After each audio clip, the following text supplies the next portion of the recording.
Aw to the yeah. Another day, another dollar. Another day, another dollar, another war, another tower goes up where the homeless made their homes.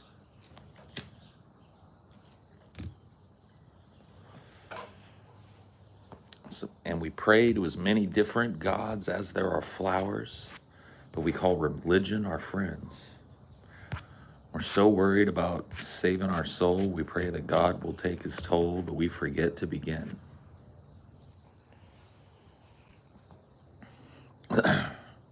Who will save your souls when it comes to the flowers now?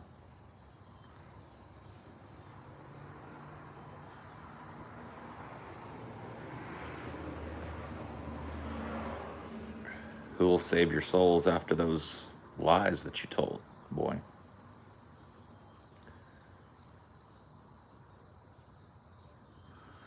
Good questions. Yep.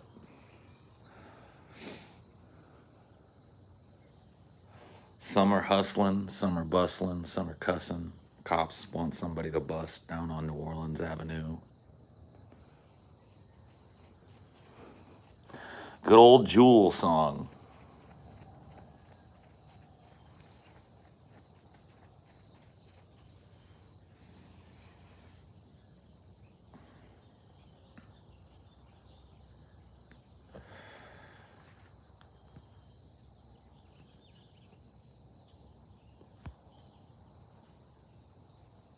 Good morning. Hey, I will save your soul after those lies that you told, boy. I never taught a thing. I worked for the school district. It's shocking, I know, to a lot of people, but there are actually more support staff that work for the school district than there are teachers. So, yeah, I was a computer guy, not a teacher. You're a teacher. Well, then you know.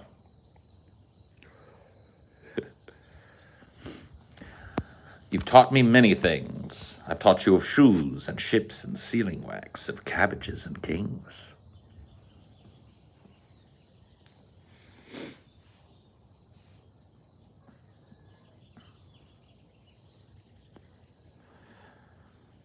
Paul would be a fun poli-sci teacher.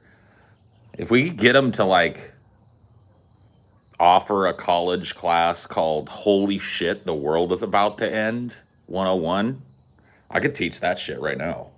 I've got my whole curriculum laid out. Yeah, dude. All I need now is an honorary doctorate from some fucking place. You know what I mean? Oh, no. Is that a dead frog? Man. Poor guy. You dead, guy. Cat get you. You dead. Are you dead, man? Oh, man. Oh, fuck, dude. I don't want to have to do this. He's not dead. He's just all fucked up. God damn it.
try not to hurt you bad with this little fella. I'm sorry that you got messed up.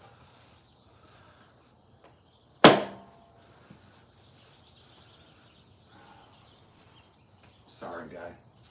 Fuck.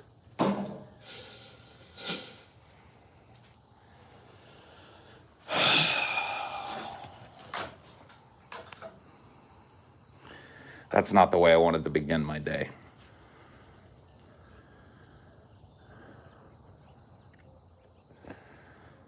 That is not the way I wanted to begin my day.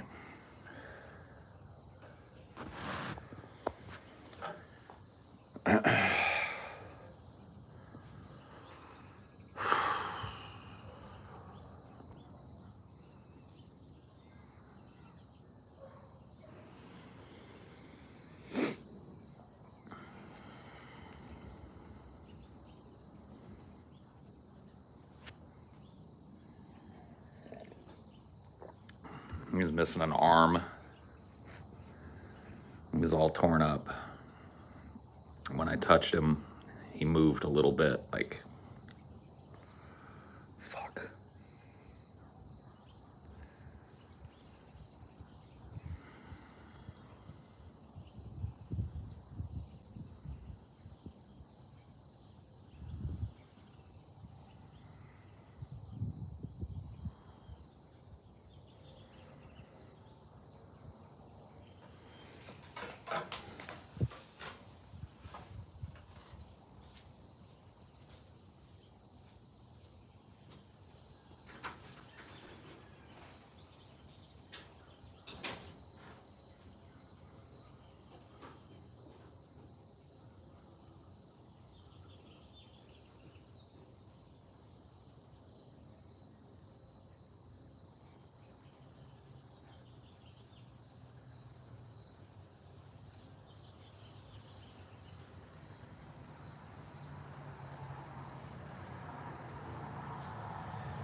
Robin has eggs. Where? Oh, there is a bird's nest right here. Holy shit. Oh, all right, I can't deal with nature this morning. I can't deal with nature this morning. Sorry about the frog, me too. I hate having to do that. But he was laying there for who knows how long, dying, so. Now he doesn't have to lay there anymore.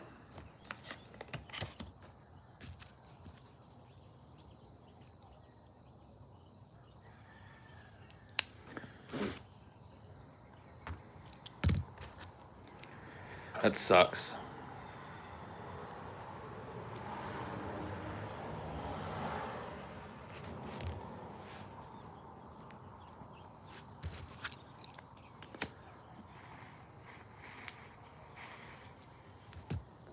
There's already a frog sold gimmick account.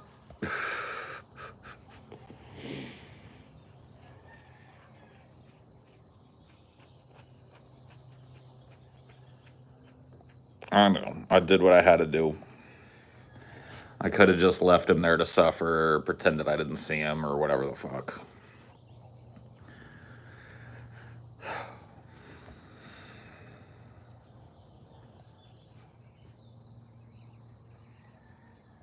The ghost of the frog, dude.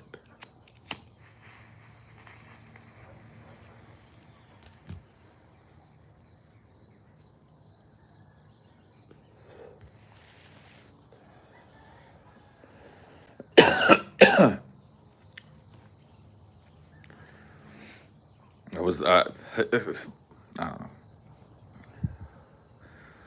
Let's be be done with it. It happened.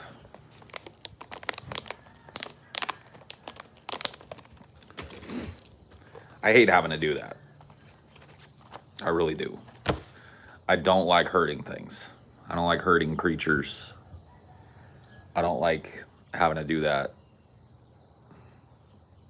But I also know that, you know,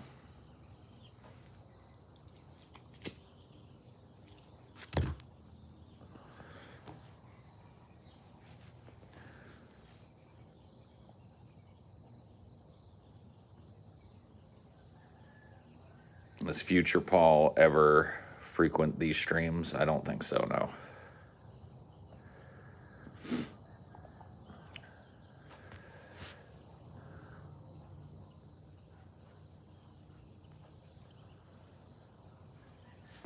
I would rather say you ended its pain and suffering, so you stopped the hurting. Yeah, I know. But I mean, it feels so, it reminds me of the way that I felt when I had to kill a possum once that my dogs had gotten at. And he or she was dead. Guts were hanging out, and it was in a lot of pain. And I had to put that animal out of its misery, and I just hate having to do that, even if it's a little frog, you know. It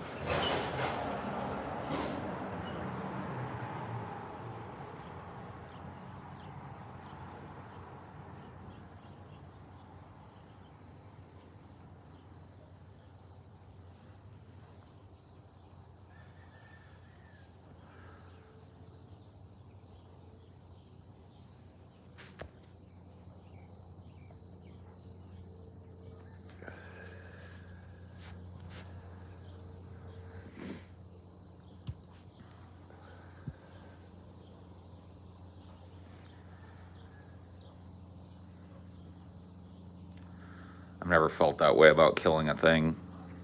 Yeah.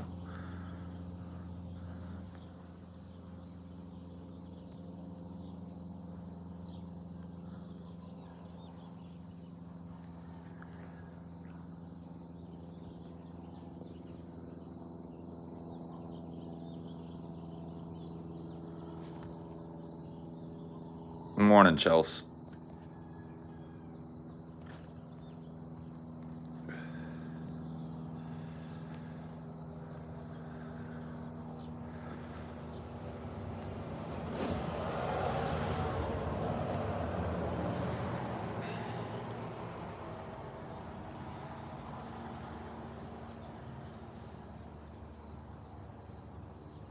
Same here, Paul. Unable to hurt even those that have spent years trying to destroy my life. I just can't. I don't know. I mean, people and animals are different, but I don't know.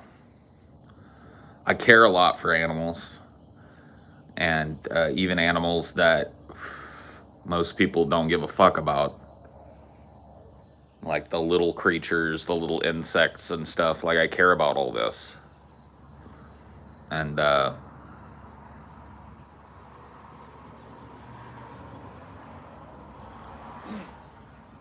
it just put me in a different fucking mindset. That's all.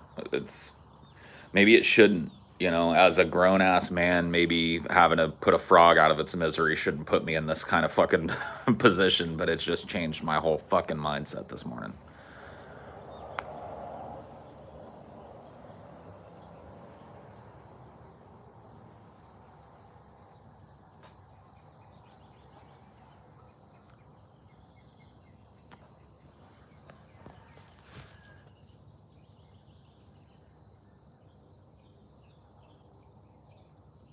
Oh yeah, the GoPro for Dinor. Yeah.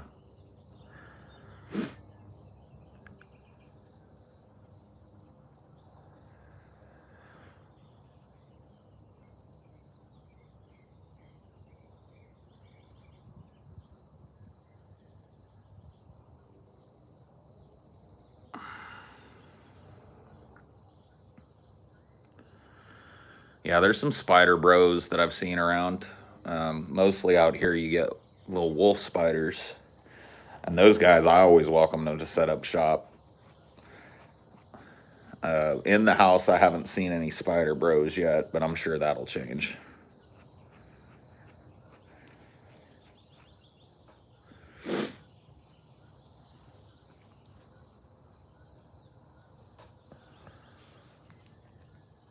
I'm gonna hide you, Wumbo.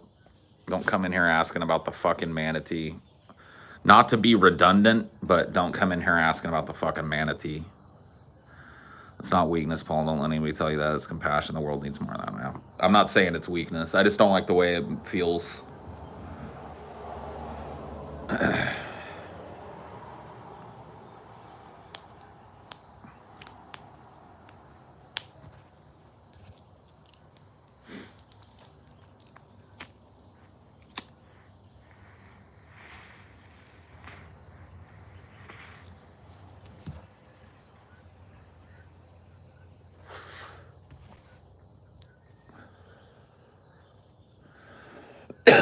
Yeah, jumping spiders are cool.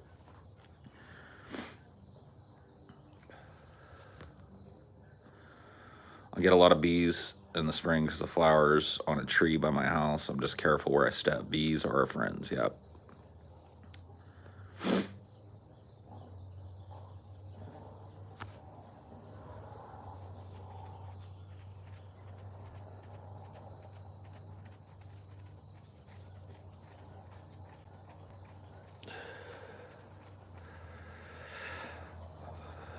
I have held a tarantula, yes.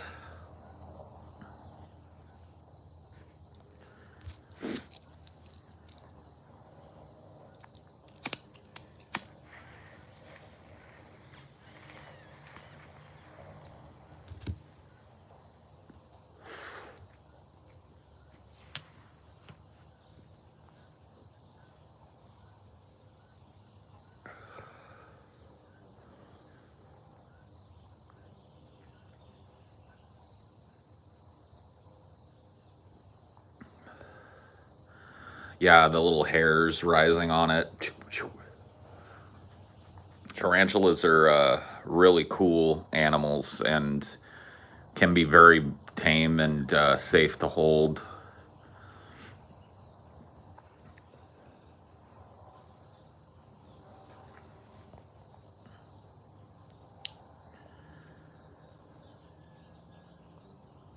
You can really feel jumping spiders look at you, yeah, because all of their fucking eyes are like forward facing, you know what I mean? They're all right there and they're huge.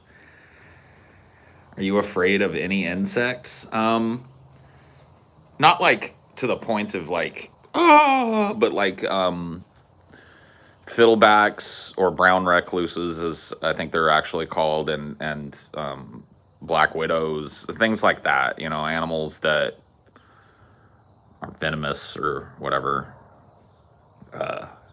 Those type, you know, I have a healthy trepidation for those, I guess. But as far as like fearing a type of animal, I have a lot of respect for a lot of animals. Like I've told the story before of when I was walking the Bob Jones Trail in Central California on the coast, and saw a mother mountain lion and two cubs cross, you know, just a couple 100 yards ahead of me, and froze in my tracks and let her pass, and thought about, like, if I had been walking a mile an hour faster, I might have crossed paths with her and her cubs. And you cross paths with a mother mountain lion who has cubs, you're gonna get fucking killed. That's all there is to that. She thinks you're a fucking threat. You happen to stumble upon as she's fucking right near the road. She thinks you're gonna come after her cubs. You're fucking dead. I have a healthy respect for animals like that, and a healthy respect for nature and the way that the animal brain works and perceives us. But I don't fear any animals.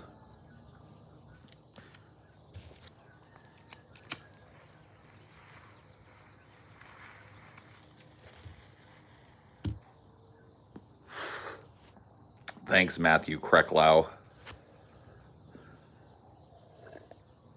for the hippo.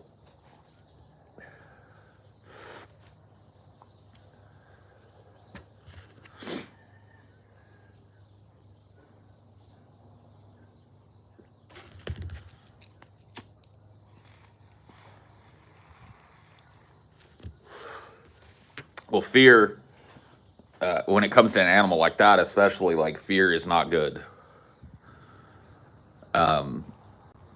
Animals can sense that, you know. She knew I was there. She was completely aware that I was there.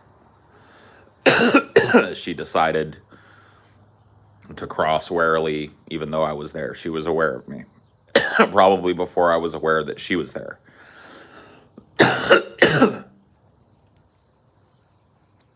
And I stopped, and I let her and her cubs go by. And then I turned around and went back the way I came. Not out of fear, out of respect for what that animal could do and what that animal would do, perceiving me as a threat, even though I wasn't. I'm very afraid of spiders. I'll have nightmares about them and wake up hallucinating that they're crawling on me.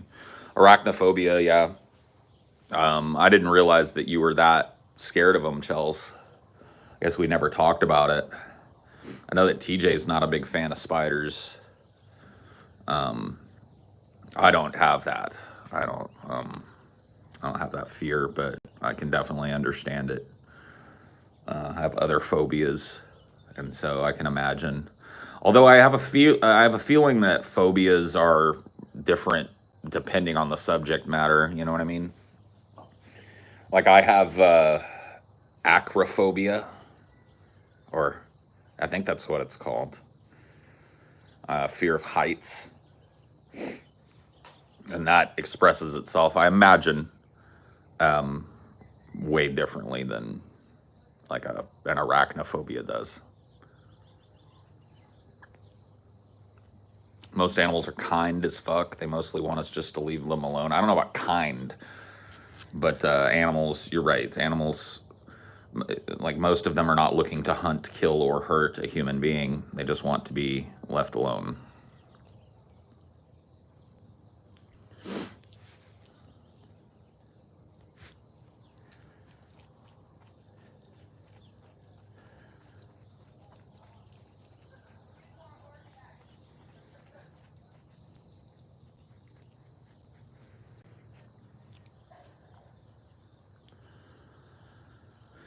I don't know if it's true, but I remember seeing a statistic that said most people unknowingly eat like half a dozen spiders in their life when they're eating. Yeah, I mean, just statistically speaking, that's probably true.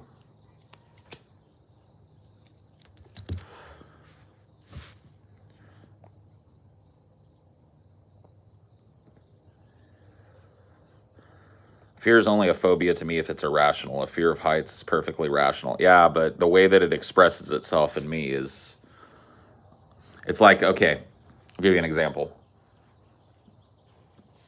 My family and I went on a trip back when I was a kid to the Yosemite Valley, and we did this climbing trail where at the very top of it, there was a vista where you could look out over the mountain and the valley below. And when I got to the very top there, and it's a very sheer drop, they've got a guardrail up around the vista, and it's a very sheer drop. And when I got up there, I walked over like everybody else did to the edge to look out, and I looked down, and then I had a panic attack, basically. All I could do was go back down the trail and sit where I couldn't see the heights and close my eyes. Because all I could imagine was people falling or myself falling.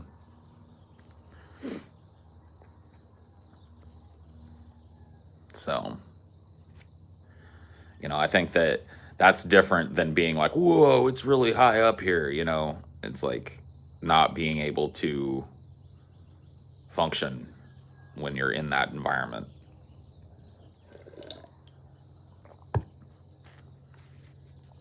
I'm great on roller coasters. Being on a track is different. You know what I mean? It's still scary as fuck. Like for me, going up the roller coaster, especially the really tall ones, is the scariest part.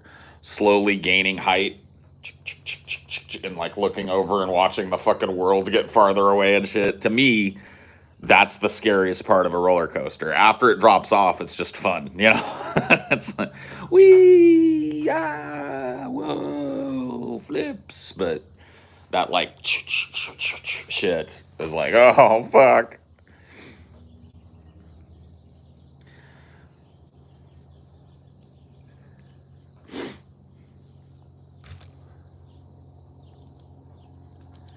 About rides like the Tower of Terror. I really don't like rides that drop you.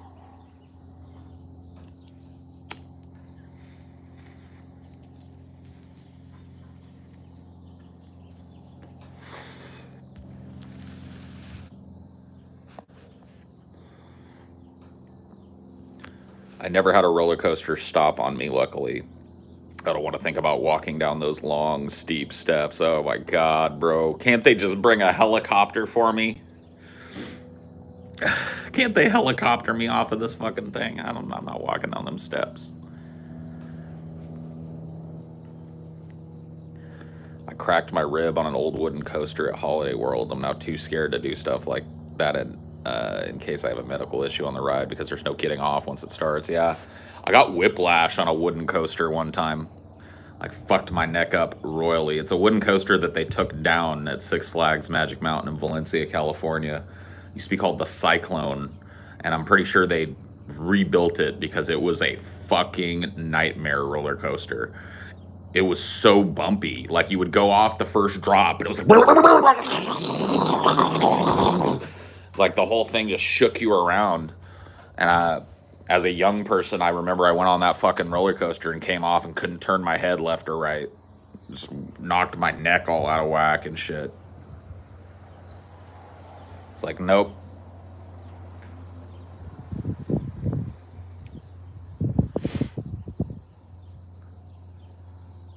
Yeah, dude, the Cyclone. No bueno. No bueno.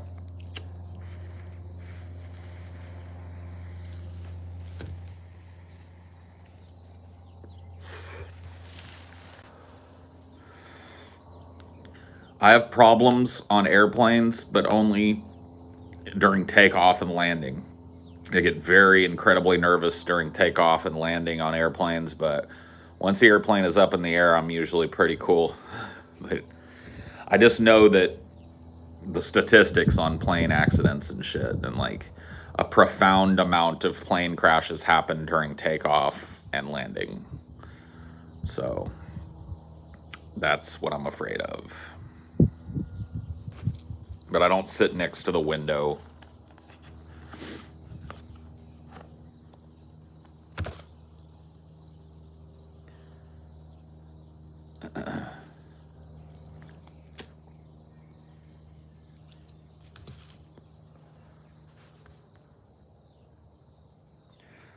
Dude, Six Flags Magic Mountain has some nutty coasters, bro. Some absolutely fucking crazy coasters. It's got the Superman ride, which is one of the craziest coasters you'll ever be on. It's a quick ride. Jet launch ride that shoots you up a tower. You go straight up, and then you have like, I don't know, a good solid like 3 seconds of floating like weightlessness at the top. When you go and then it stops and starts to like fall down, you get this like in your seat, you're like, oh, and then you go back down backwards. It's got Tatsu, which is my favorite coaster that I've ever ridden. Tatsu is a Superman coaster. So you strap into it like a normal coaster, but standing up, and then it tilts forward, so you're face down to the ground, and then goes. That coaster is fucking insane.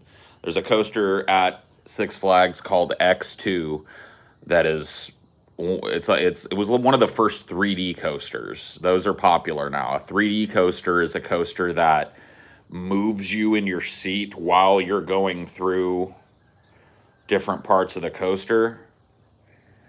So like you're hanging and you're in kind of a little pod, and that pod can flip along with the coaster, so it flips you different ways as you're going over loops and shit.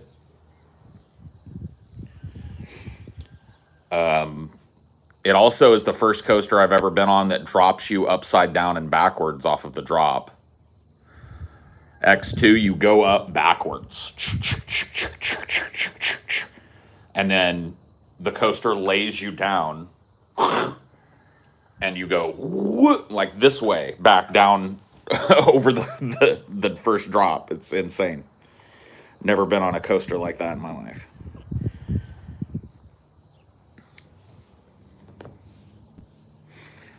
X2 is good. It's not super high, so it's not like the tall. If it was taller, it would be even crazier. But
I have a weird obsession with the good Disney rides like Pirate and Haunted Mansion, the designs, the smells, the whole thing. Oh yeah, me too. I like those rides. I love Disneyland.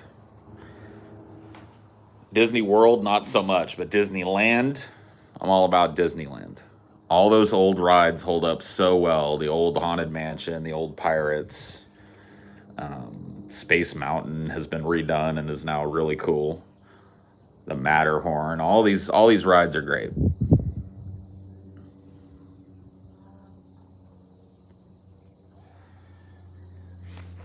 First coaster I ever went on was made of wood, and I think that made me apprehensive of them. It was really bumpy and jerky. Yeah, wooden coasters tend to be a pretty bumpy, jarring ride. You know, very different from more modern coasters in terms of smoothness of the ride.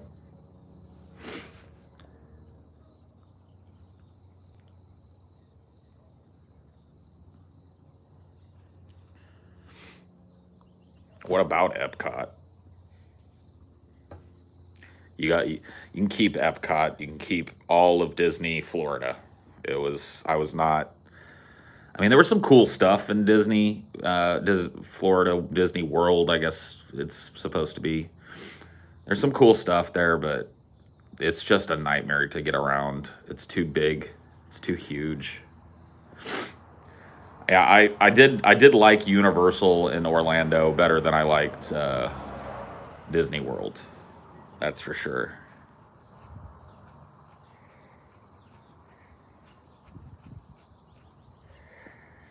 It's ruined by the fact that it's in Florida, kind of, yeah.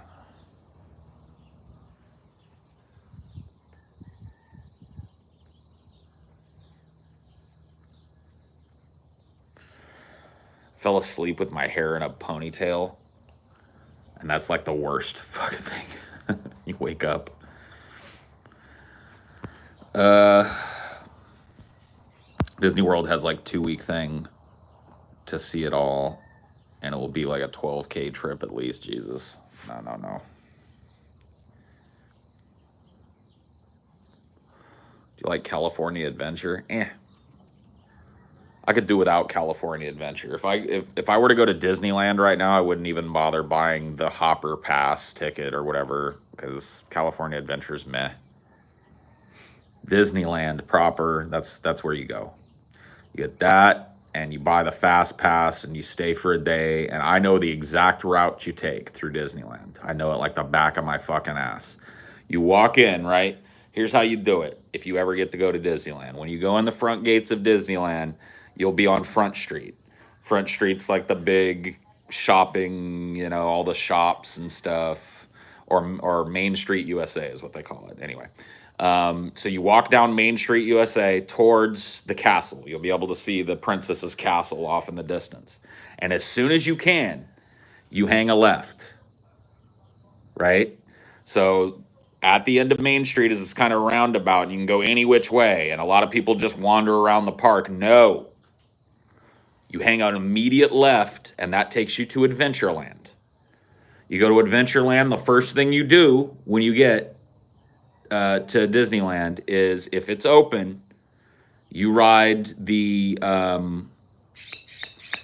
it's not even a ride, really. What's the fucking show? The Tiki Room. So you get on the Tiki Room, right? That'll be on your left. As soon as you get into Adventureland, you get in line for a showing of the Tiki Room, and you go and you do the Tiki Room, and that gets you set. Then you walk a little farther down, and to your left is going to be the Indiana Jones ride, which kicks ass, and the Jungle Cruise, which kicks ass. You're going to ride both of those. Then you're going to keep heading straight. Just keep following Adventureland. Remember, you're taking the left path through Disneyland. As you go through Adventureland, you're going to come to, I'm trying to remember what they call it. I think it's still technically part of Adventureland, but it's like the Louisiana area, basically, like the Bayou area. And that's where Pirates of the Caribbean or Pirates of the Caribbean is, and the Haunted Mansion. Both there on the left. You walk, keep walking, you get to like the Louisiana Bayou area, and then you ride you ride Pirates. I don't do the Tarzan Treehouse, that's for kids. Fuck the Tarzan Treehouse. You skip the Tarzan Treehouse, that's for children. If you have children, you let them climb the Tarzan Treehouse, but I don't have children, so I pass it. New Orleans Square, yes. Boom, you ride Pirates, you ride the Haunted Mansion. Shoop, right? You ride that.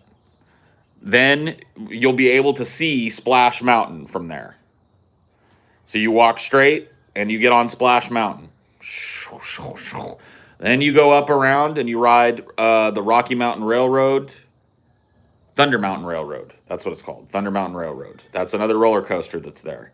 So Splash Mountain's kind of on the left. Thunder Mountain's on the right. You walk around, and that takes you up towards Matterhorn and that area. You ride the Matterhorn. You ride Finding Nemo if you like that shit. I like it. The little submarine ride or whatever. It's cute. You ride the Matterhorn. You ride the Thunder Mountain Railroad. You continue making your way through that weird fantasy land or whatever. And then you have a choice to make. If you want to go to Toontown, you take a left. If you don't want to go to Toontown and you want to go to fucking space, what do they call it? Futureland, you take a right. Toontown has got a couple of decent rides in it. You can ride Mr. Toad's Wild Ride, not in Toontown. Well, I think it is actually in Toontown now. And then you finish up with fucking Space Mountain and fucking Star Tours. Tomorrowland, yeah.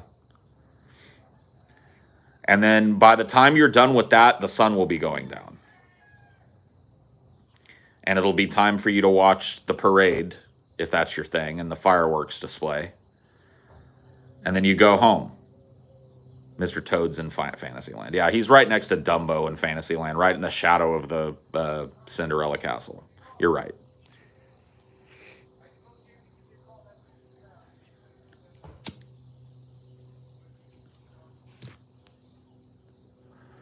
What's the difference in Disneyland to Disney World? Disneyland, you can do in a day and ride the rides that you like multiple times in a single day.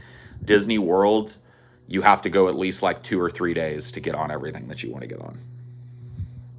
At least like 3 days.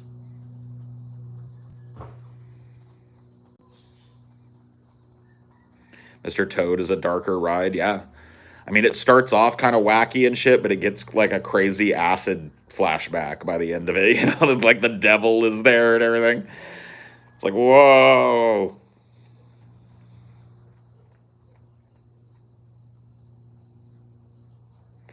Land is in California and is the original, and World is in Florida. They have any good food at Disneyland, Disney World? Not really. If I were you, like, I would plan to like eat That's another good thing about Disneyland, is that right outside of Disneyland is this big area with a bunch of shops and restaurants and shit, and you're way better off going there if you want to get food and then going back into Disneyland. And it's a short ass trip.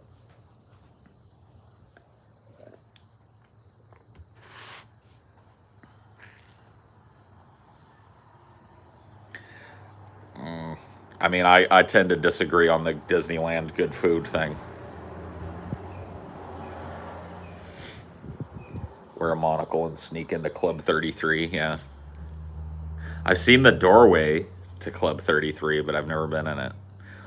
The doorway to Club 33, if you want to see it, is actually right across from the Blue Bayou restaurant in Disneyland, which is the restaurant that you'll see people eating at when you get on the beginning of the Pirates of the Caribbean ride. Club 33 is a secret club and place for celebrities to hang inside of Disneyland. Like, if you're a VIP, you get access to some of the backstage shit. So, like, Disneyland is built on top of a network of tunnels that allow cast members, which is what Disneyland employees are called, to travel around the park discreetly and pop up in different parts of the park. So, like, costumed characters can be on one side of the park, and then you never see Mickey like, oh, I've got to go to the other side of the park now. Like, Mickey never walks to the other side of the park. He goes into a door that you don't have access to, goes downstairs and gets in the, he's in the tunnel, and then he can pop up in another part of the park. And so Club 33 is a place where you can chill as a celebrity, and you also get access to that underground network so that you can go on rides without having to walk around the park should you want to.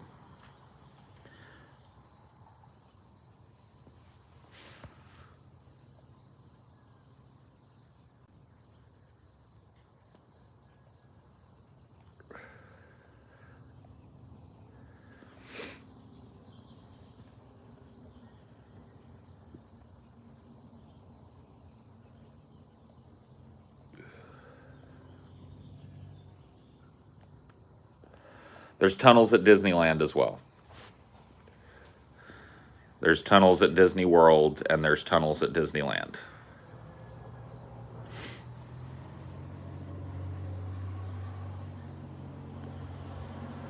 Hello.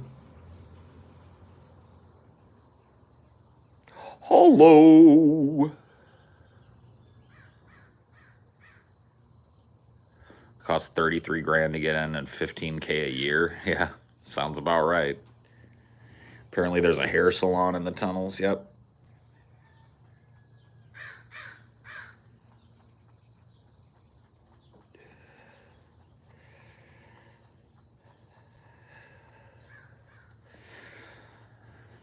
Hello there, Shatwiskies. There was a rumor about a secret Masonic lodge and a farmhouse prop of the Land Pavilion ride. Yeah. There's a lot of weird rumors about Disneyland. I think we went into it. TJ did a show about secret Disney stuff.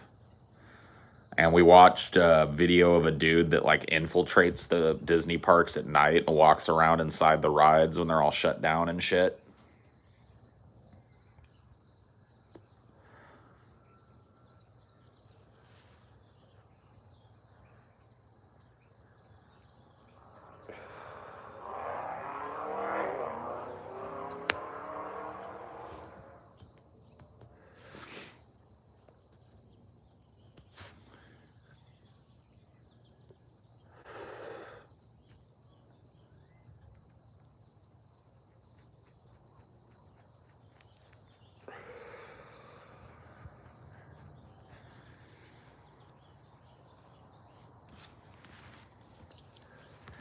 I guess you guys aren't aware of this. I don't know. I know that we'll be doing Flash Fried, but I don't know where today. Because our channel got a strike for a video that we did, for a show that we did in 2019. No shit. Can't remember which show it was now off the top of my head, but some show that we did in 2019. Oh, it was the Red Scare episode. We played a little bit of some anti-communist song, and this was back in 2019. We uploaded this video and our channel got a strike. Yeah.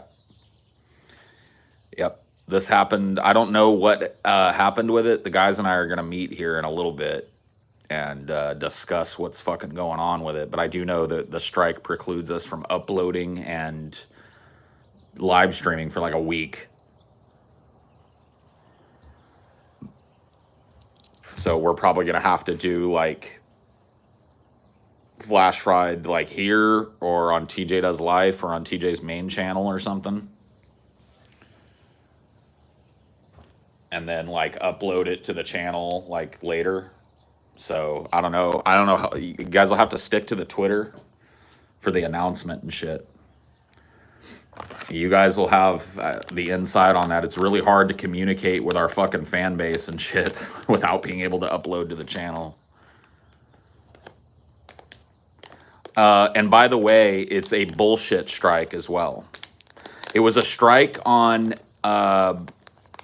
It actually wasn't an anti-communist song. It was a part of video that we watched from PBS's The American Experience. And you might be thinking like, oh yeah, you got nailed by PBS. The strike came from an email called the_American_experience_1@gmail.com. A completely fucking bogus strike. Not even from PBS. So, how you like them apples? How do you like them apples, Mrs. Peterson? Isn't that great? Isn't it wonderful to work for a company that fucking fucks you over?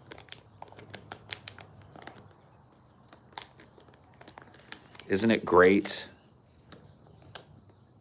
Don't you love it? I'll tell you, it feels wonderful to work for a company that doesn't have your back, never has had your back as a creator, and to make that company bunches of piles of fucking money. And then have them repay you by taking your shit down.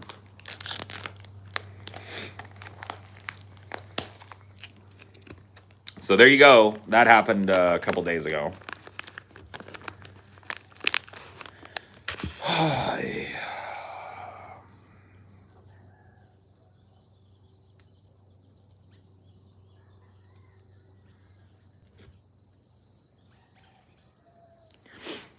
Vimeo sucks for live streaming. Let's just put it bluntly. We'll probably just use a different channel. I mean, I don't think our upload and stream, and it might, like our challenge might have gone through too. I don't know.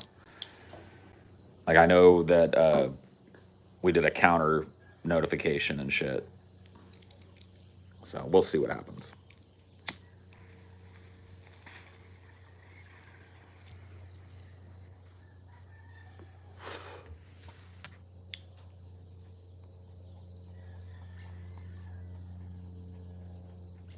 Yeah, Vimeo does have streaming, but it sucks. No. YouTube is a monopoly in the video space. Like, there are some other places where you can put your videos, but in terms of actually reaching an audience and making money doing what you're doing, it's YouTube. Or not. You know what I mean? That's just it. DTube, yeah. Oh, yeah. Yeah, we'll go to DTube. How about DLive? Daily Motion. Oh, yeah. Oh, yeah. Shout outs Daily Motion.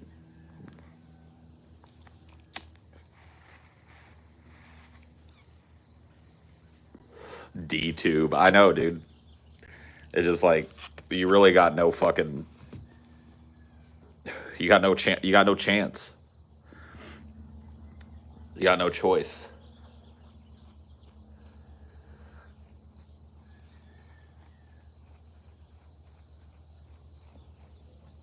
I don't know, man. Whatever. Pornhub, yeah. Remember Minds.com? That was supposed to be the YouTube killer, too. Oh, yeah, there's been tons of them, dude.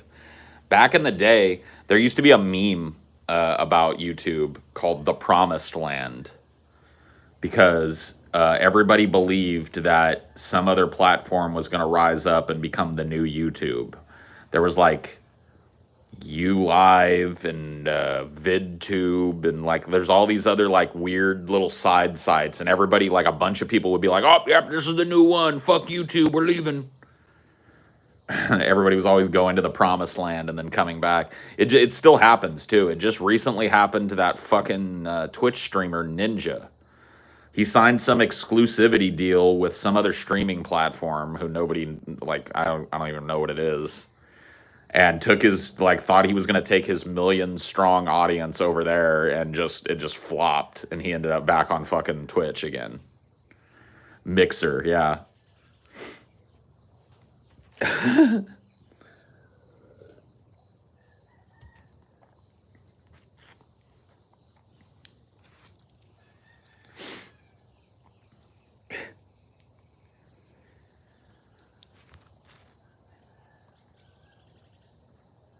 Our tube, no.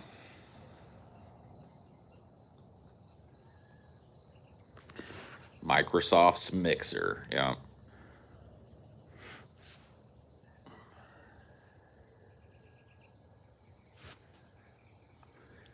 Mixer shut down, and he kept all the money from the deal, so he kind of won that. Sure.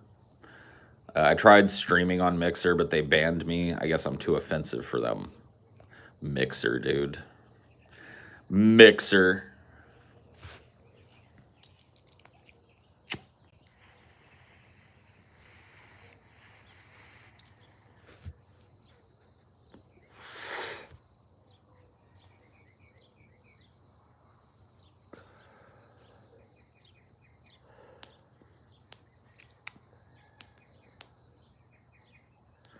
DFF now on X videos. Yeah, dude. X videos.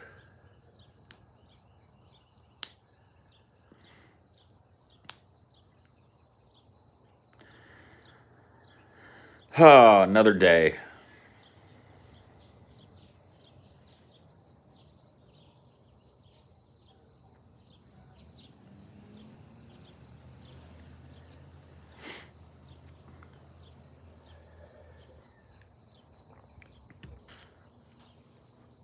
Ugh.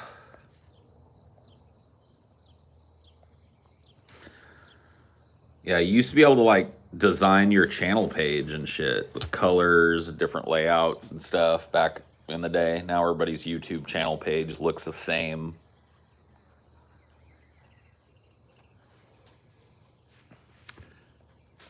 Capitalism ruins everything. It do. Seems like a beach day. Today would be probably, well, I don't know. Over the coast, it might be still a little chilly today, but it feels like today would be pretty nice for the beach, possibly.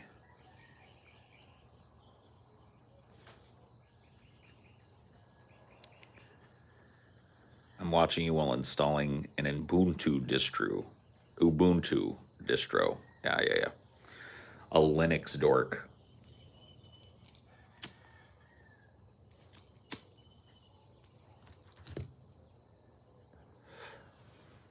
That's when YouTube was competing with MySpace, hence the channel customization and friends feature. Yeah. Boy, this conversation has gotten real boring. Let's just talk endlessly about video streaming platforms and shit.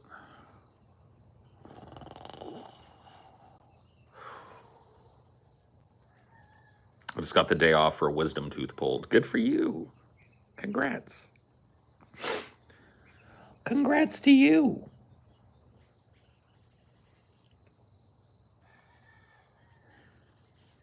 These roosters. These fucking roosters.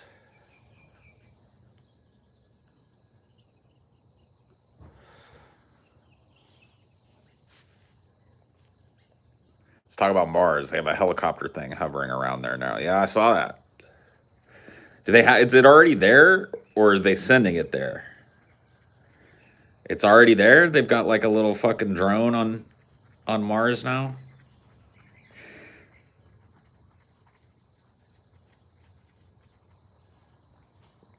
Last night's stream was really philosophical. It was. I enjoyed yesterday's streams, both of them. I did 2 streams yesterday, and at the end of it, I was like, those are pretty good shows. Those are pretty interesting. We got into some interesting topics.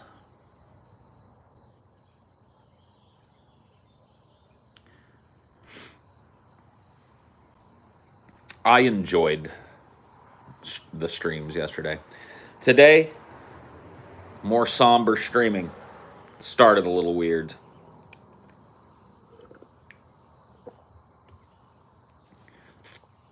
But we got into philosophy. We talked the end of the world. We talked this need for answers in an answerless situation. That really is something that I think I need to chew on philosophically more so that I can talk about it a little better. Like have a more lucid discussion on this kind of constant seeking of an answer to sometimes unanswerable problems. The kind of inability of a lot of human beings to see the writing on the wall, and thus their retreat into the fantasy of future possibility. I see a lot of it, and I've seen a lot of it my whole life. I used to be wrapped up in that. I used to think that incrementalism and electoralism could lead to this slow sea change in the way that we dealt with one another and dealt with the world around us, and that there was an answer to these problems. And I've been disabused of that notion, just through the amount of cycles that I've been through. I'll be right back, guys. I'm gonna put some coffee on because I need a cup of coffee this morning.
Thanks, John Holder.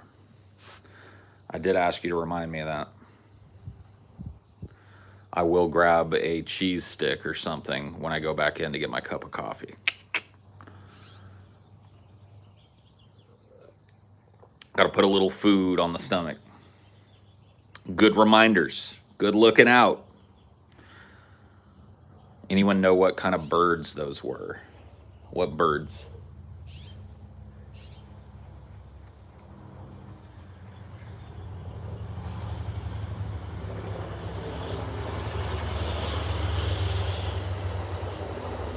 Do you have a favorite bird you've seen in your yard? We have a family of scrub jays that live here. That's probably the bird that you guys were hearing. There's a whole family of scrub jays that live here. We also have a red-tailed hawk, a mated pair of red-tailed hawks that roost somewhere in our vicinity. And I actually get to hear the dead-ass red-tailed hawk eagle scream. This is something not a lot of people know, by the way. If you've ever heard an eagle do that in a movie, that's not an eagle, that's a red-tailed hawk. And I actually, speak of the devil, there they are. I could probably show them to you guys. They're circling and hunting right now. Let me see if I can show you. Mated pair of red tails. I don't know if you guys can see them up in the sky there. Here one comes.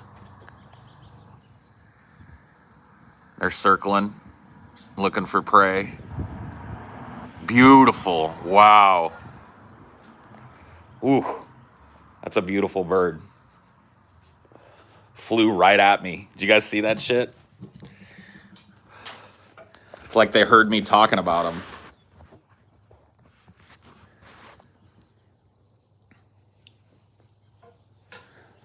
Yeah, they're out hunting right now. I just saw the shadow pass by, so she wheeled, turned, and now it's passing over that, and here comes her mate, following the same path. That's crazy, bro.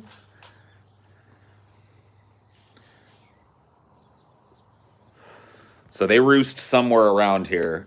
I have a feeling, not necessarily, I can't prove it because I can't find their roost, but I have a feeling that they roost in these eucalyptus back here.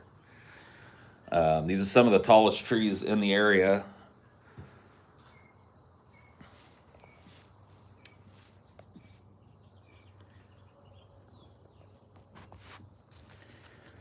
So I have a theory that they roost in our trees. They're so much bigger than I would have thought. Oh my God, yeah, they're huge. When I saw that one on Highdeology, there was one a couple of weeks ago. It took prey right behind me. And that bird, the size of that bird was huge.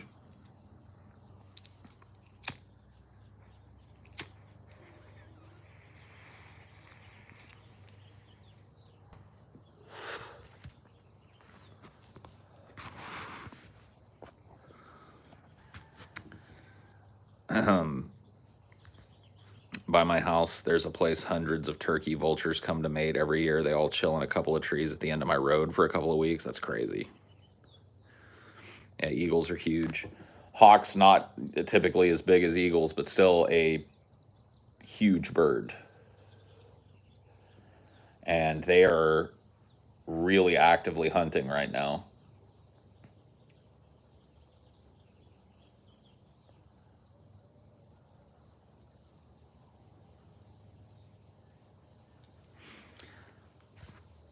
Nature's cool.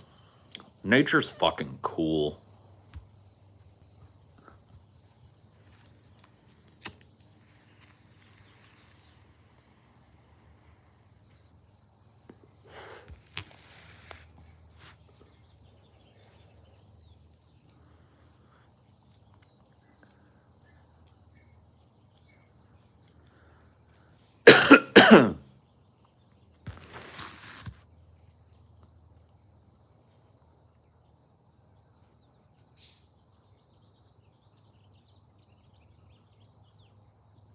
There are turkeys that wander my neighborhood every year, and it's weird because we aren't really like out of town.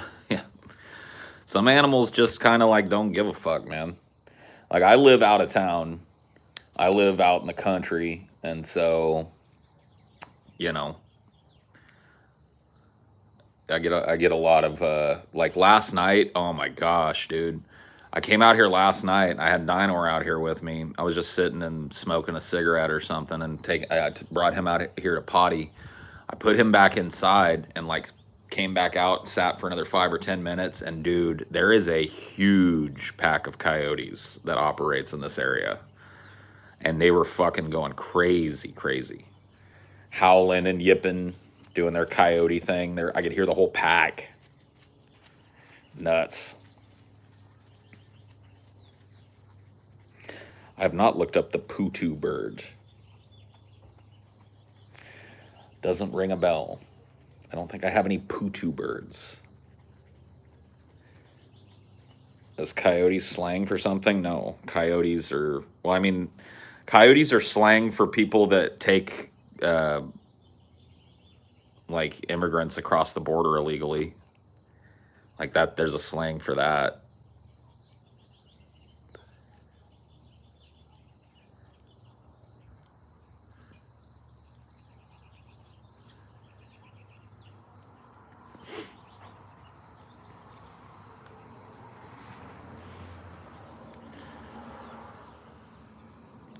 Oh yeah, dude. We got a real big pack. Real big pack of coyotes.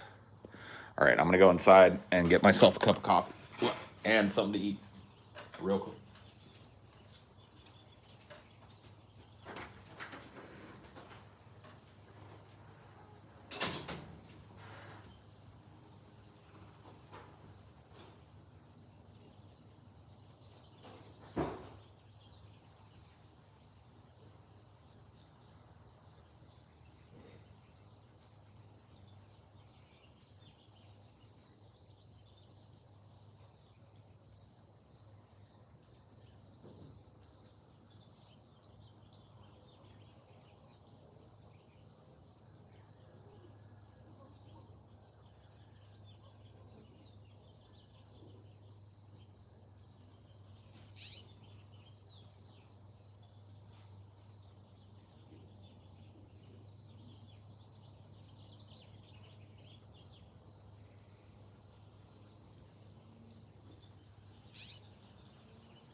What you think, Dave?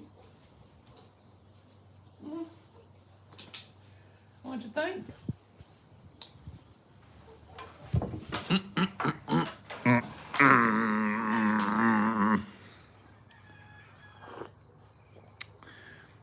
Oh yeah, that's the stuff. That's the stuff.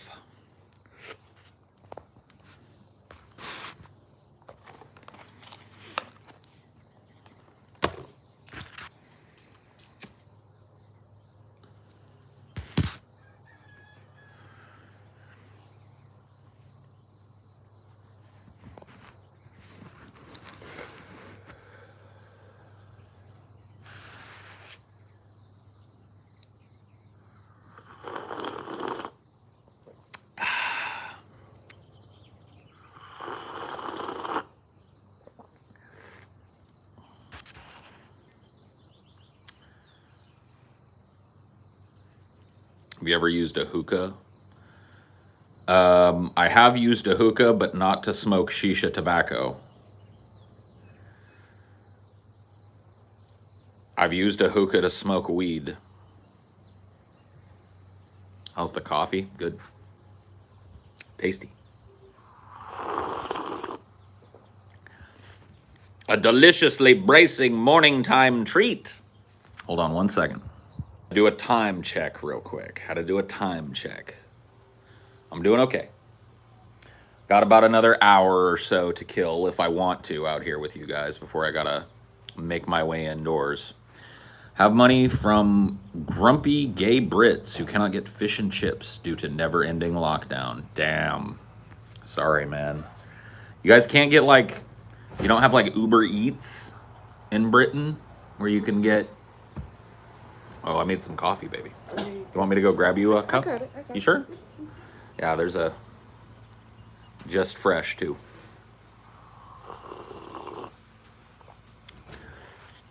It fixed the lag a bit. Hey.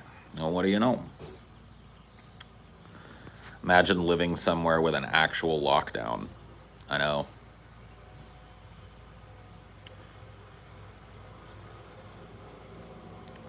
Fresh. Bitch, I say so fresh just like I'm Dave Thomas. I'm your savior, but I'm not just like Barack Obama.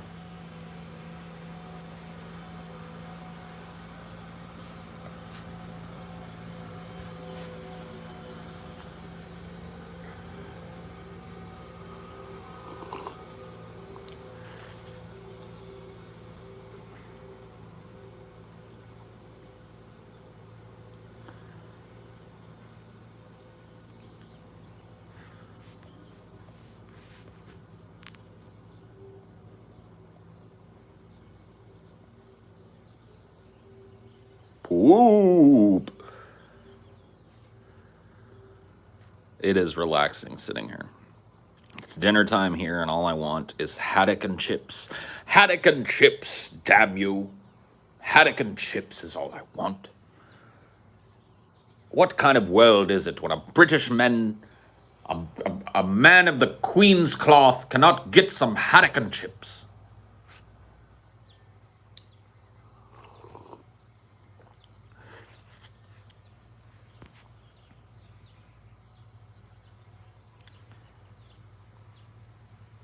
Did Poop get his wrench removed? Oh yes, Poop did.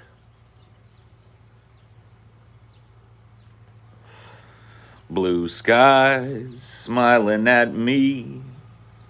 Nothing but blue skies do I see. Bluebirds singing a song. Nothing but blue skies from now on. Got nothing to say, just spreading the love. Well, thank you, Jake. Very nice of you.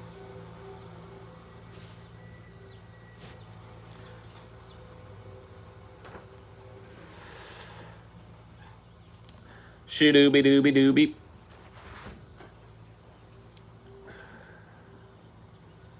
Thank you for making coffee, sweetie. Of course. How you feeling today? Okay. Yeah? Just went to bed late. Couldn't fall asleep right away. Oh, yeah.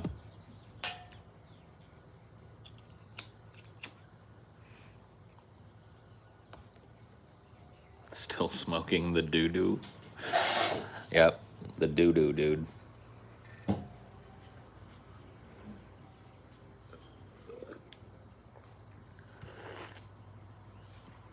The doo-doo.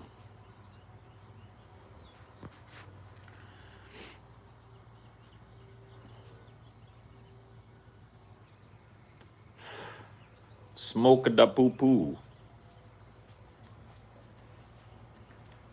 Is breakfast for dinner an international thing? I don't know. Do you guys do that? Those of you not in the United States, do you do breakfast for dinner ever? Like pancakes and eggs and bacon and stuff like that, but for dinner? Or even your weird British breakfast with baked beans and Yeah. shit. weird baked beans with like rubbery sausages in them or whatever. You do that shit at night.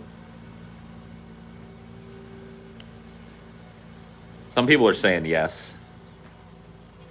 Looks like our international folk. Dude, Leon is so pissed off today because he can't get fish and chips because he's in COVID lockdown. Oh, that sucks. He's in Great Britain. He's in COVID lockdown, and all he wants is some haddock and chips. So what do they do for lockdown? They can't get anything? I don't know. Maybe they can only get certain things. Like maybe fish and chips are banned during lockdown over there. I don't know. I don't know why this man can't just get some haddock and chips. You know what? Send me the Queen's number immediately. Send me the Queen's number immediately. I plan to place a call, an American diplomatic call to the Queen about this haddock and chips situation. I'm going to get it fucking figured out for you, bro. Send me her number. It's like a human rights violation in Britain. It is. You can't get fish and chips in Britain? I mean, come on. That would be like if I couldn't get a hamburger here. Yeah. I would expect you to do the same for me if I couldn't get a hamburger. You can't get your haddock and chips? Give me the Queen's number. I'll call that old bitch. I'll work this out. They still fear us. You know what I mean? Like the Queen over there, she knows she exists because we let her exist.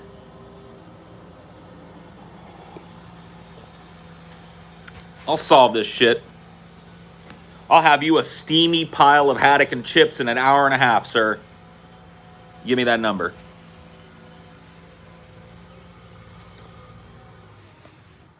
You couldn't get a hamburger in the U.S., your country streets would burn too? Yes. And rightfully so. What are we expected to deal with? How are we expected to be? How far can they push a human being? Curry's the main dish in England. Yeah, I know. You guys love your curry. I wonder how curry got popular in England. It's almost like England at one point imperialistically occupied the entire country of India and then stole all of its culture and brought back curry or something, but I know that didn't happen.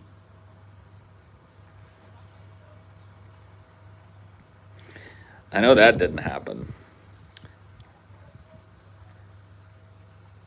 Oh, Five Guys is still open in Britain? Well, what are you bitching about then? At least you can get some chips. Yeah. May not get the haddock though. Sorry. I guess you're just gonna have to learn how to make it yourself. Sucks, but I mean, why wouldn't you though? Yeah. Like, I'm an American and I can make a hamburger, right?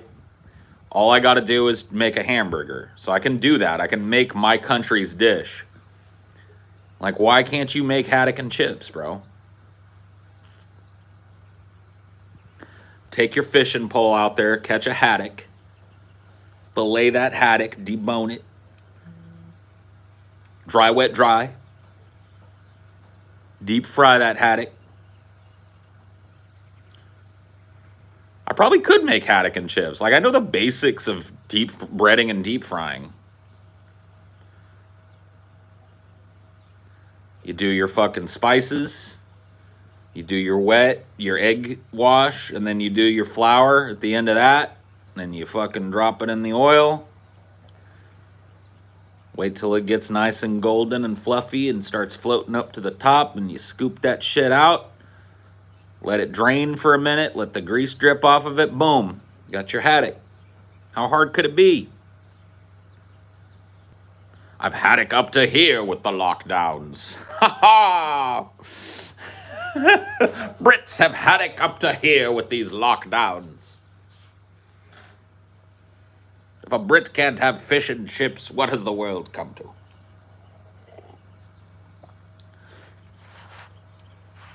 Served in a newspaper, and don't forget the mushy peas. Oh, yeah. I forgot the mushy peas.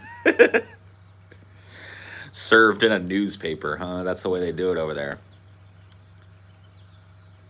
Yeah, if you can catch some crappie. Fried crappie is okay. It tastes nothing like fish. So that's what makes it good.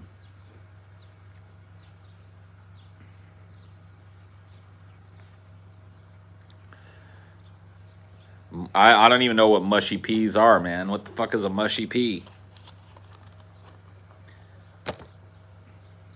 How do I mushy pea?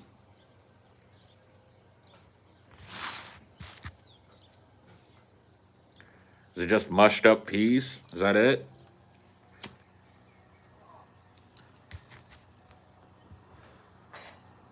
Mushy peas have mint in them? Miss me with that. I don't want minty peas, dude. Mint peas? No. See, this is why we left.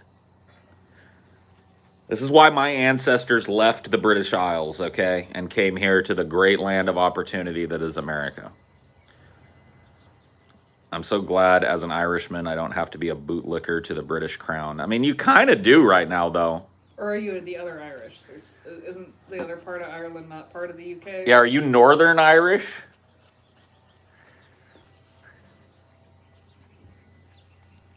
Because if you are, you know,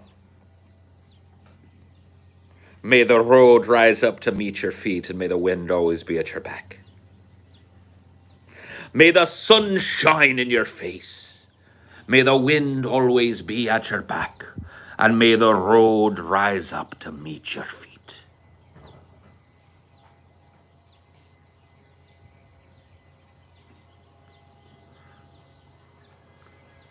Britain conquered the world for spices and learned to use none of them. Good point. Mushy peas don't have mint in them. It's just boiled down peas. Some describe like snot. Oh, yummy. Mmm, snot.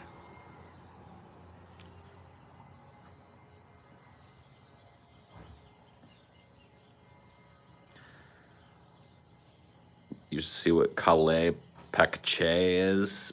Pechek. I don't know. I don't want it. They do too have mint in them in London. Oh shit. Now they're, dude, Brit fight. Brit fight. Mushy peas with no mint. No mint in the mushy peas. Goat head? Mm-mm. Mm-mm.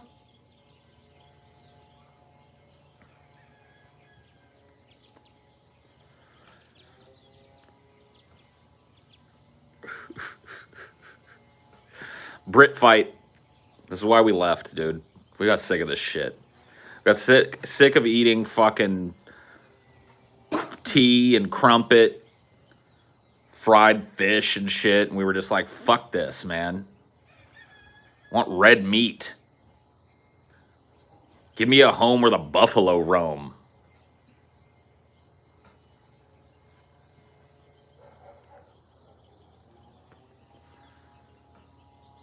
Brit boy, slap fight.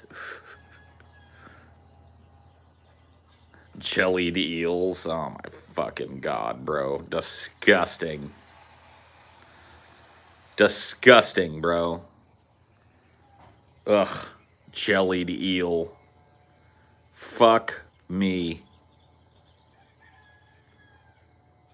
Oat bars instead of flapjacks. Ugh. Ugh. Oh shit. Bring. I think a weakness of your general philosophy is that you assume too much about the things you care about are objectively important rather than subjectively important. It doesn't matter if things go extinct.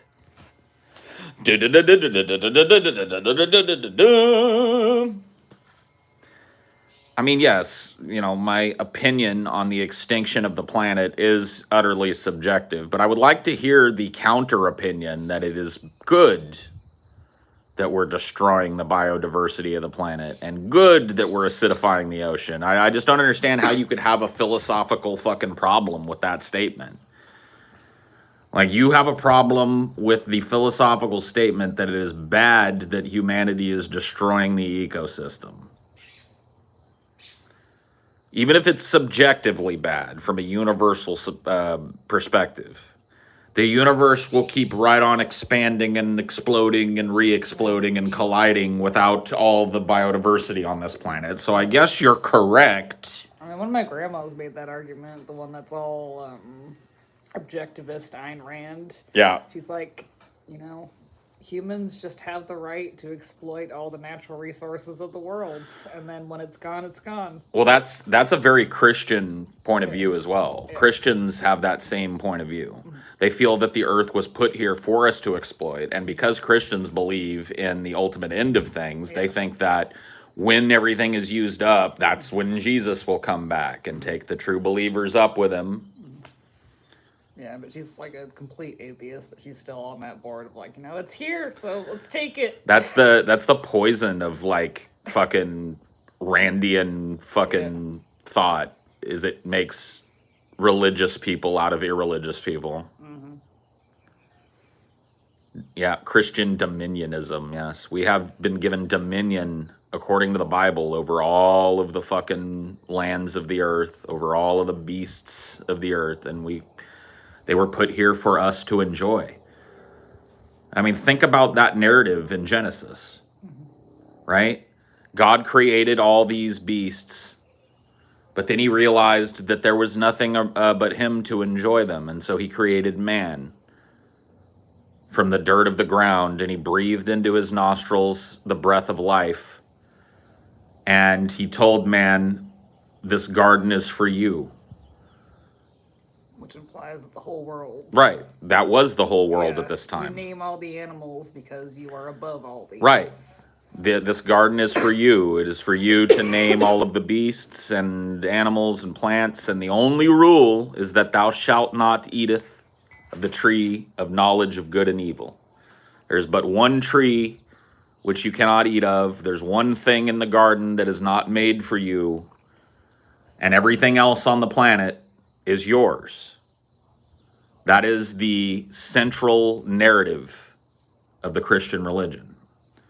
And it is extrapolated out to every single Christian person. Every Christian person is Adam or Eve. This is their garden.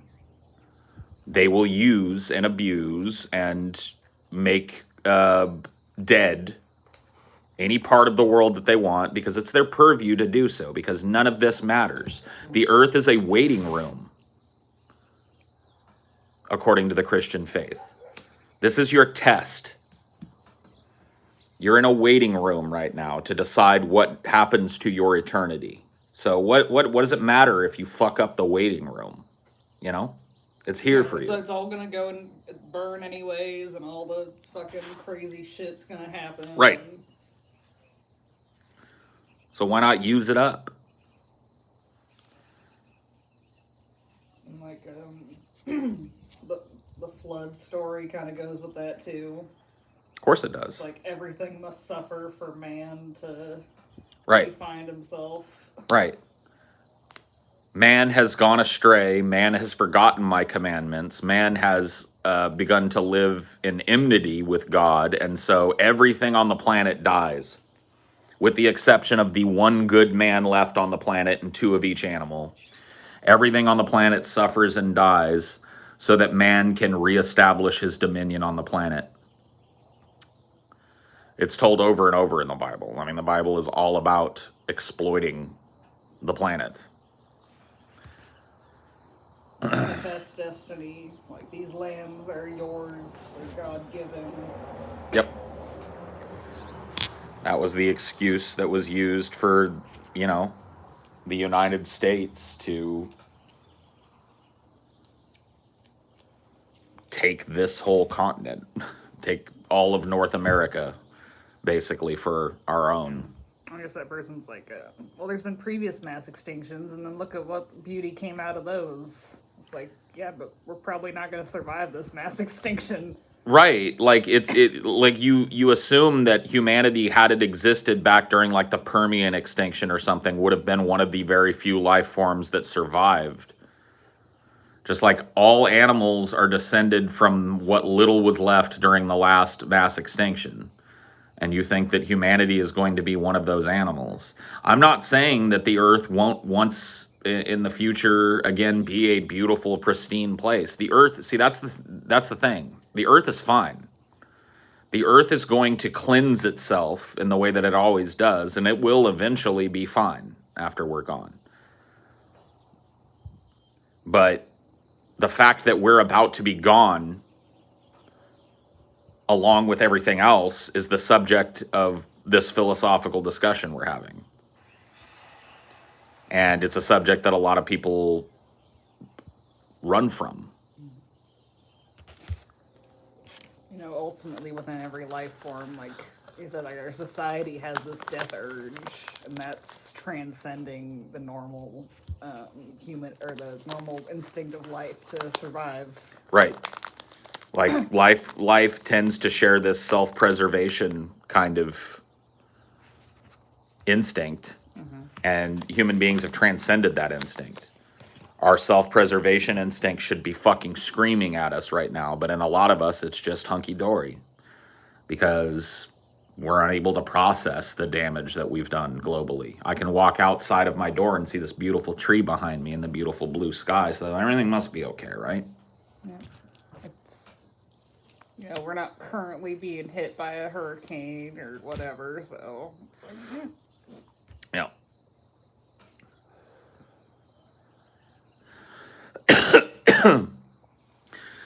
Squid, we're not going anywhere. Human beings will never leave this planet. Hey, Paul, this is an aside, but I was going through old Highdeologies and wondering if you'd ever do some more spooky story reads. You add a lot of spice to them. I really enjoy. Maybe. I don't know.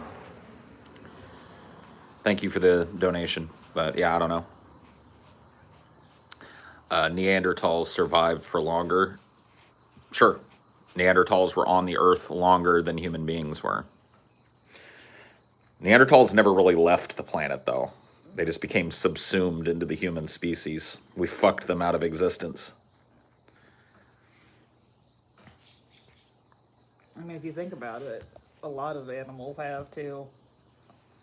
Yeah, that's true.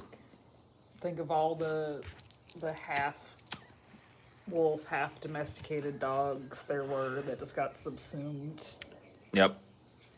I think the death urge you talk about is explained by people always thinking about the grass is greener on the other side. People do not want to die. They just fantasize about a different society than this, right?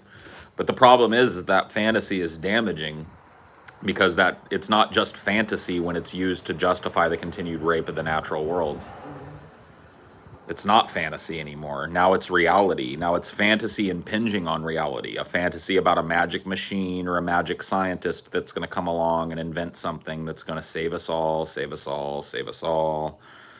And no, it's not going to happen. And then some people do fantasize about the apocalyptic scenario too. Tons of people do. Yeah. Look how popular it is in media. These end of the world movies, these apocalyptic movies where some giant fucking rock from space comes or some alien species invades or the machines rise up and kill 90% of humanity or some giant storms start happening and due to climate change or some fucking virus breaks out and everybody becomes zombies. Like it's just over and over and over and over in our media. We go and fantasize about the end of things. That is a clear sign, not the only clear sign, but a clear sign that overall, as a people, we've got a death urge. Yeah, like you're not saying death urge like everyone wants to die. No. You're just saying death of society. I'm saying our society has a death urge. Inside, we all hate this. Let me append some things onto you, all right? Inside, there is a part of every human being that hates this shit. Hates the way that we have come to live. Hates the way that we've established because it goes against our natural instinct. Our natural instinct is to wander, to be free, to not have debt hanging over our heads, to not be beholden to every fucking person that we've never met. Like, in the core of us, we hate this.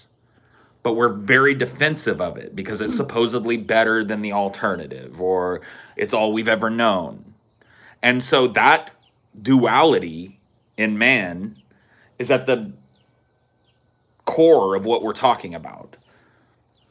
So what we've done to deal with that conflict inside of us is develop these fantasy narratives, one of which being that humanity is the central character in the Earth's story, that the Earth and all of evolution that happened before the first human being opened its eyes on this planet was in preparation for us to come along. You see, it was for us. It's that those things were put there for us to discover, so that we could learn more about the Earth. Those things were put there so that the Earth could be prepared for man, and then man comes with our consciousness and all of our self-importance, and we decide what happens with the Earth from there on out. Yeah, little super chat. The Bible for about 200 pages, and then Moab begat Zoab. Yes, yes, yes. There's a lot of really boring lineage shit in the Bible for sure. All of which is there trying to prove lineage back to the first man. Trying to prove the truth of the story of the Garden of Good and Evil, where God made man out of dirt and woman out of a man's rib, and then a snake talked man into eating an apple, and they got kicked out of a garden, and God sent a flaming sword. Like, all of that is true because Moab begat Zoab begat Floab, you know what I mean? There's just a lot of that in the Bible, dude.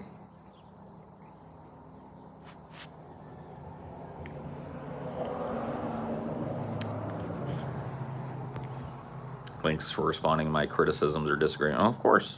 I live for that shit, dude. I like talking. Wouldn't every society have that death urge then, unless you're able to create a perfect VR existence with zero problems or scarcity? In every society ever, there's people who criticize, want to change it. Criticizing and wanting to change it is not the death urge that I'm talking about. The death urge is it's kind of like the subconscious drive. So the conscious drive in a lot of human beings is to strive forward and to fantasize about human beings planet hopping and figuring out how to fix this planet and becoming the Star Trek, race that goes out and, explores the universe in peace and tranquility and has infinite abundance and has magic machines that just make anything that we want and has the ability to walk into a perfectly realistic VR scenario, and all of these things that have been fed to us by popular culture. We all assume that those things are part of our future, and they're not. And then, They're like, not. even with the Star Trek universe, like going into the lore that's predicated on like a huge genocide, basically. Right, the gene wars, right? Yeah, they're So like eugenics wars. The eugenics wars, right? So in Star Trek lore, this new society, this new global society of Earth was born after a giant war that almost destroyed everything on the planet.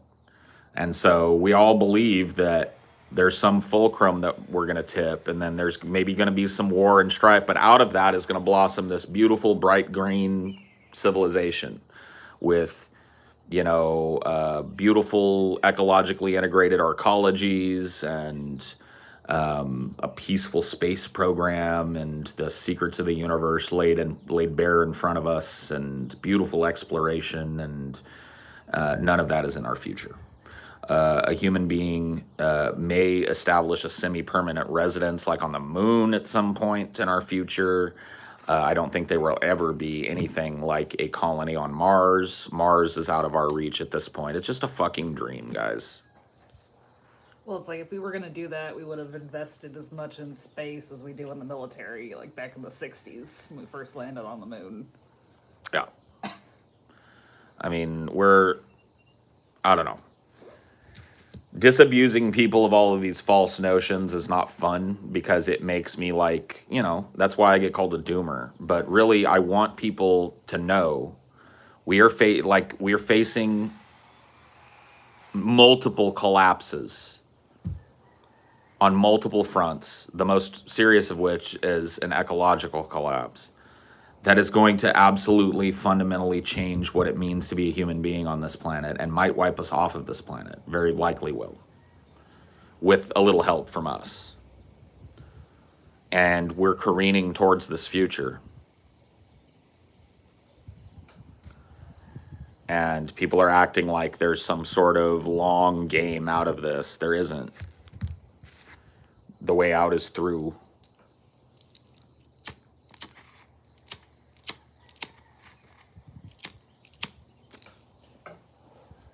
Yeah, that's a good point, Squid. A lot of bugs are dying. Like, things like mosquitoes and stuff can go, but if we're talking about, like, flies pollinate things, butterflies, bees, those are dying. That's all. Biodiversity is dying. Yeah. So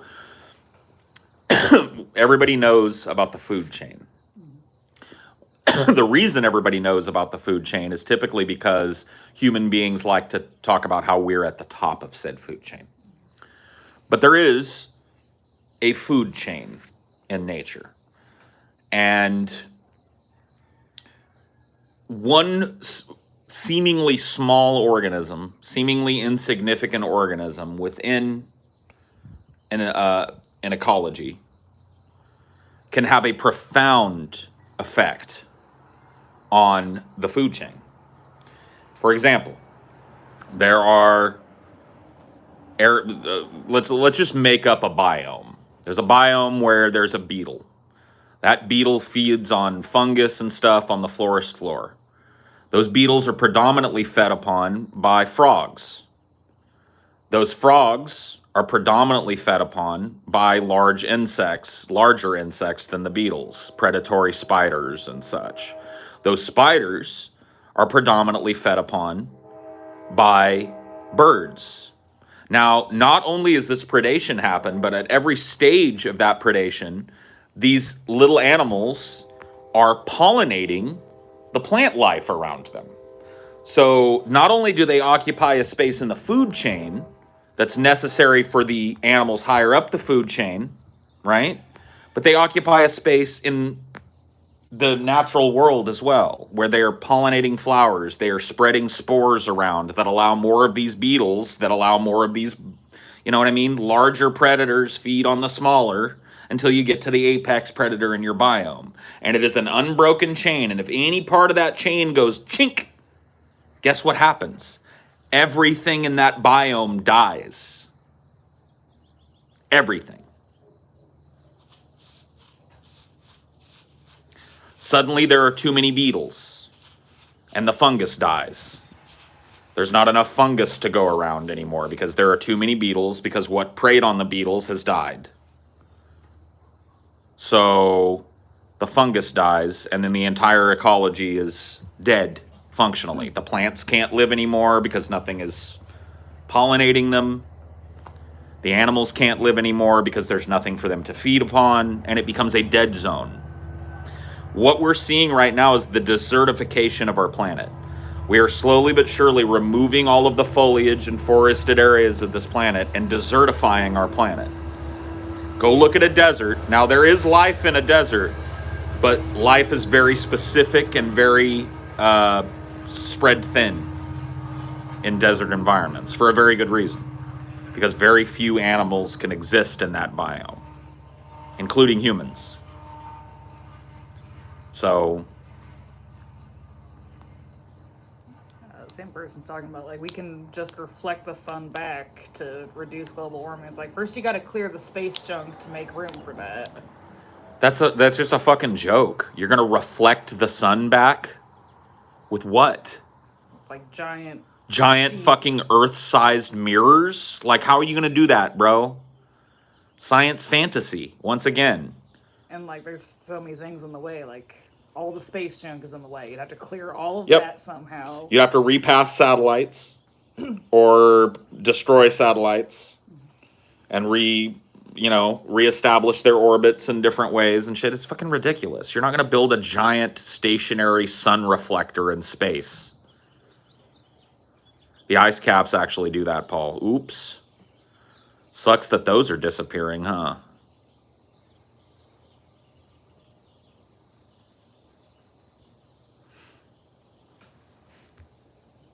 All you need is thin sheets of foil graphite. Yeah, those sound like they would do real well with micrometeors and shit. Yep. A thin sheet of foil sounds like it would hold up real fucking well against micrometeor storms and shit.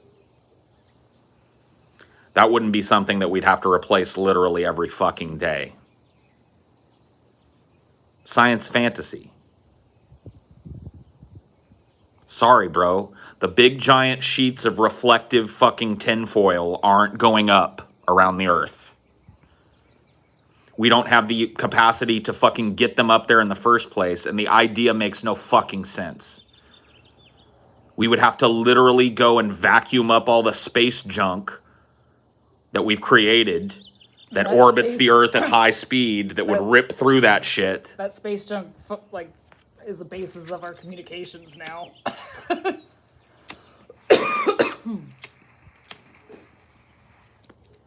It's just not gonna happen, bro.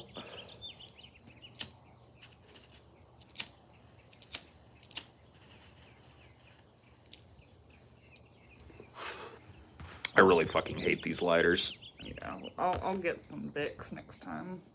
No, I'm fixing this one. Okay. Just do this one, baby. This one's better. I'm fixing it. Okay.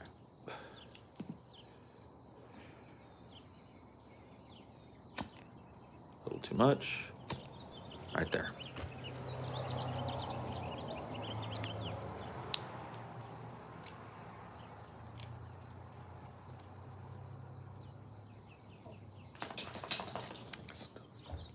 What are you doing? I'm fixing it. There we go. Okay. Much better. Much better. Hello, D. How are you today? Would you like to come and see me? Would you like to jump up? I can do it. Would you like to play? Yep. Take it to Mama. Mama can do it. Mama will throw your ball.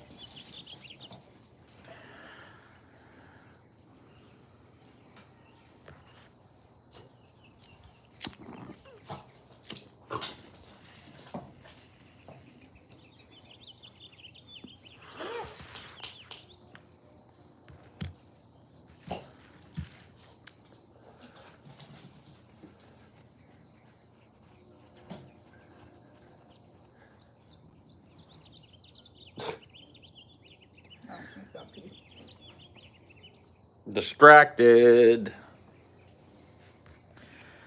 It would need an orbit that constantly stays between Earth and the sun, so I think it could actually be past the moon and ego synchronous orbit, huh?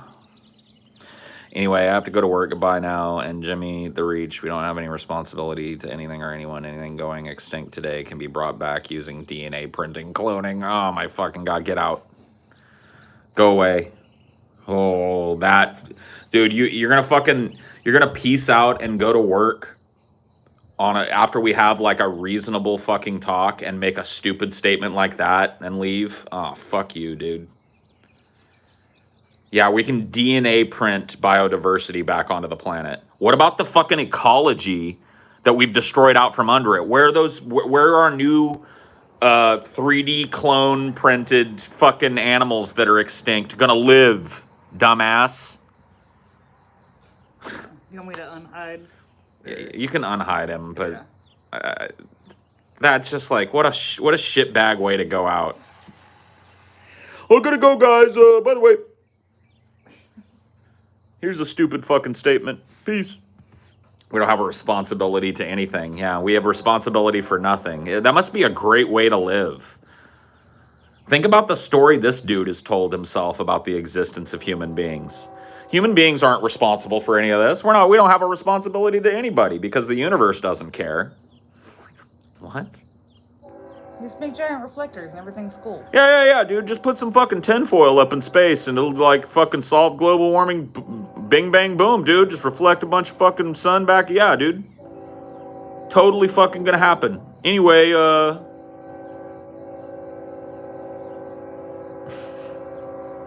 here, let me get all that grass off you. woo. This dude is tooting. They usually don't give me that good of a toot. Yeah, they do it at night to like warn drivers and shit, but Dude, I'm enjoying that toot. He was giving a good ass toot. I love a train horn, man. you gotta get going soon, baby. Do I? It's 11:30. Oh, I guess so. I suppose I do.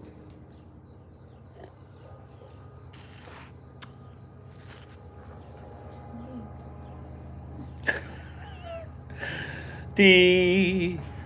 You've got half the lawn in your truffula tree. Here, you stay.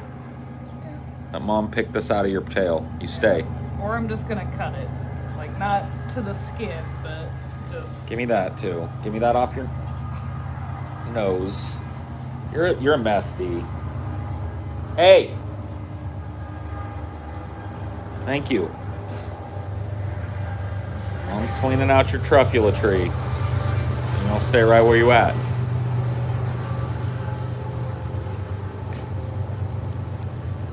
You stay. You can get down. Get down. You stay. Let Mom pick that truffula tree out. Yeah. Would you mind if I just, like, trimmed it a little bit so it's not a giant broom? I mean, if you think you can. Yeah. Oh, day.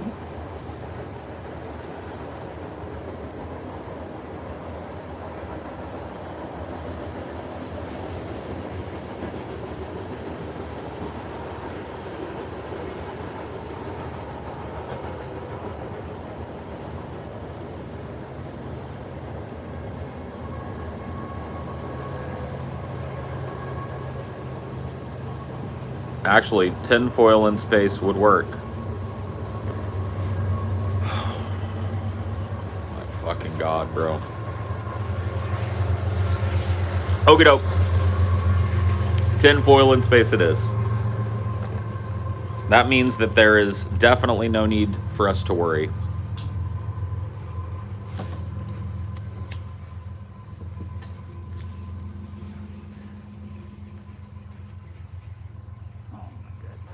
I think I got most of it. Oh, gee. You're so crazy. You roll and you roll.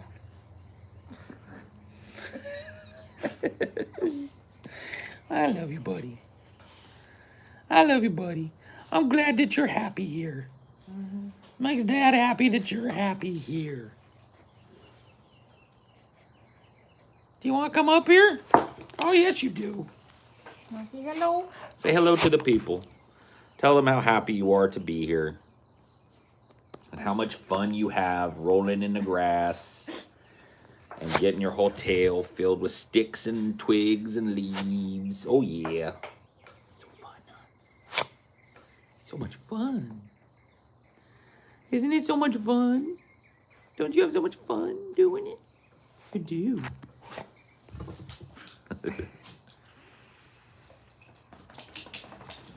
His hair all short. He looks good. Yeah, we got him clipped right before summer. But by the time summer's like starting to wane but still real hot, he's going to be shaggy again. So we're going to have to figure something out. Hopefully by then, maybe Aunt Chelsea can come to visit. Yeah. I got an email today saying that we might be able to start scheduling appointments. For our vaccines? Yep. Dope. Let's do it. Let's get it done. Dude, he is adorable with his short fur, and he's adorable all floofed out, too. He's just... adorable, completely naked. Yep. Dude, naked Dinor was one of the funniest things I ever saw, dude. Right after, right in the midst of the pandemic, Dinor got fleas really bad. And I took him over to Chelsea, and I was like, look, just, shave him all the way down to nothing. Tail included. And Dinor had this little fucking whip tail that was just... It would actually hurt when it hit your legs. Like, you'd be like, aye.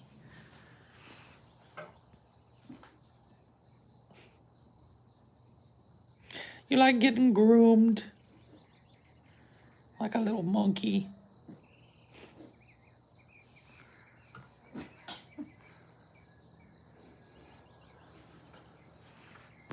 Enough solar panels could cool the Earth. It depends on how the captured energy is used, but it would be a very slow process. Is there a tinfoil solution for us killing off phytoplankton? Yeah, just put tinfoil over the ocean. Yeah, that won't choke the phytoplankton at all. No, the phytoplankton are dying. The reefs that support them are dying. The Great Barrier is dead. It is bone white now. Dead coral. The Great Barrier Reef used to be one of the most biodiverse areas of the planet. Go look at an old documentary about the Great Barrier Reef and look at the immense amount of life supported within and by the Great Barrier Reef. See, I love the food distribution in the ocean because it really mimics a land-based ecology, right? So what happens is there's like a feeding frenzy in the ocean, right? In its top layer. There are schools of fish that are devoured by pods of dolphins and seals and shit, right? And all of the chunks of bone and flesh that happen as something thrashes about and gets caught in the water, all of that drifts down, right? Same thing on the reef, right? You got little crabs. Crabs are eating phytoplankton and little fucking algae and stuff off of the reef. And then you've got... eat their shells when they shed those. Right, you've got octopuses that come and eat the crabs and then spit out the shells. The shells drift down. So what they call that drift is marine snow. So all of the feeding frenzy that's going on in the top layers of the ocean that have they're teeming with life because they're within the range of the sun's energy. So they're teeming with life. These reefs, these open ocean areas where these giant schools of mackerel are fed upon by pods of dolphins and all of that stuff, right? Sprinkles and trickles down as marine snow into what's called the twilight zone of the ocean, or the twilight area of the ocean. This is the part of the ocean that is so deep that the sun's light cannot penetrate it. It gets no energy other than the marine snow from the sun. And that marine snow trickles down to the ground and supports an entire fucking ecosystem of insane creatures, super specialized to live in the deep pressure parts of the ocean and completely dependent upon that marine snow for the base of their food chain. This is how fucking fragile the food chain is. The largest animal on the planet that has ever existed on the planet, the largest vertebrate that's ever existed on the planet, the blue whale, feeds almost exclusively on plankton.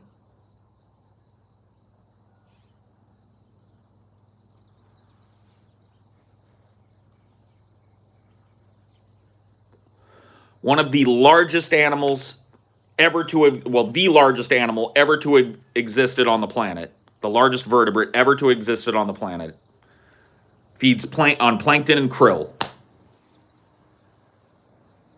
And that's what it is. The krill feed on the fucking plankton and the goddamn fucking... You see how it is?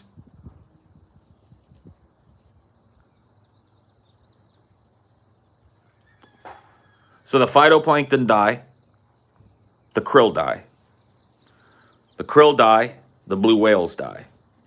The blue whales die. The large predator fish die. The large predator fish die. The smaller fish die. Because they eat themselves out of house and home. They die. The marine snow no longer falls. The marine snow no longer falls. The entire deep sea ecology dies. Only a few deep sea areas would be relatively unaffected by the loss of marine snow. And these are recently discovered hot vent communities of super specialized animals that feed on fungus that grows at the bottom of the fucking ocean on these hot vents. Crabs, tons and tons of little white crabs and shit, and they're a self-contained ecology that is not 100% dependent on marine snow.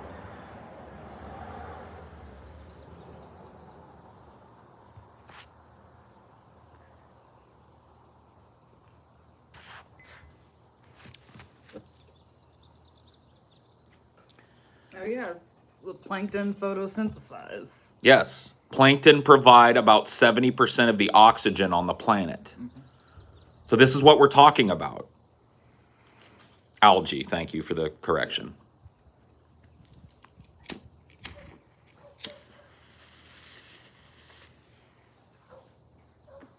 So anyway, as interesting as this all is, I'm going to leave you with that thought. Maybe we'll talk a little bit about it later. I got to go, though. I'll see you guys later. Bye.